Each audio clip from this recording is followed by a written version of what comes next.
আমার মনের খুব বললো কি জানেন, আমি আমার পায়ে এসএসের প্লেট ভরা, সবাইরে পঙ্গু ভাতা দেয়, সরকার আমাকে কেন দিল না? কেন দিল না বলেন? আমি কি অন্যায় করছি তার দ্বারে? আমি কি অন্যায় করছি? এই যে বাইরের থেকে 3000 সেনাবাহিনী নিয়ে আইছে, হ্যাঁ কেন নিয়ে আসছে? কেন আমাকে মারার জন্য? কয়টা গুলি করবে?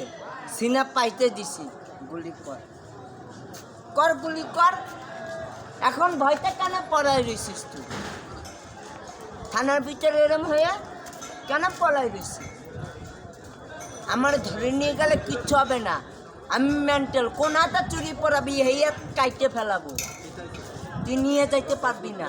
গলায় গলায় পরাবি, গলায় পোষ দিব। এই যে গলায়ও আমার পোষ আছে, এই যে দেখা যায়।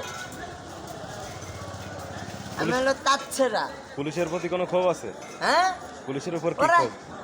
ওরা ওই সরকারের কথা শুনে ওরাই তো ই করতেছে। নিরীহ লোককে কেন গুলি করে মারবে? 2টা মেয়েকে গুম করে দিছে, ছাত্রকে গুলি করে মারছে কেন? অর্ডার কি আপনি দিচ্ছেন না হাসিনা দিচ্ছে? হ্যাঁ, কেন আপনি ফায়ারিং করবেন? কেন করবেন? আমার মতো লোক, আপনার মতো লোক কেন মারা যাবে? আপনি চালের দাম বাড়াইছেন, ঠিক আছে, তেলের দাম বাড়াইছেন, তাও ঠিক আছে।